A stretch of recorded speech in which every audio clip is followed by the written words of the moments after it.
Have you ever had one of those nights where everything just feels off? I mean, the air is too still, the shadows too deep, and every sound seems amplified. That's exactly how it felt one chilly October evening when I decided to take the last bus home. It was a decision I'd soon regret.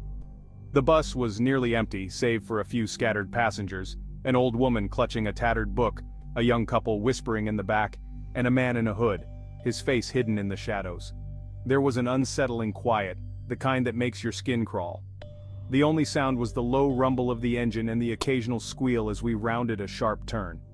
As we drove, the streetlights flickered as if struggling to maintain their glow against an unseen force. I tried to shake off the feeling of dread creeping up my spine. Then, things took a turn for the worse. The bus took an unfamiliar route. I figured maybe there was construction or a detour, but the deeper we drove, the more isolated the roads became. We were heading into the woods, areas the local bus never went. The air grew colder, and I noticed my breath fogging up the window. Glancing around, I realized the other passengers seemed unfazed by the change.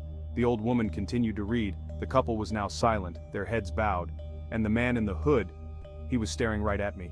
No, not at me, through me, as if he could see something behind me that I couldn't. I wanted to ask the driver what was going on, but as I walked toward him, he didn't seem to hear me. "Excuse me," I called, louder this time, but no response. It was like I wasn't even there. Panic began to set in. Suddenly the bus stopped, not at a station but in the middle of the forest. The doors opened with a hiss and the driver turned slowly to face us. His eyes were hollow, his face expressionless. He simply said, "End of the line." One by one the passengers started to get off. The old woman, the couple, the man in the hood, they all walked into the dark woods and disappeared into the night. I was left alone on the bus, paralyzed with fear. The driver's chilling words echoed in my mind, "End of the line." I don't remember how I got home that night. All I recall is running until the woods were a mere silhouette on the horizon. Since then, I've never taken the last bus. In fact, I avoid public transportation after dark altogether.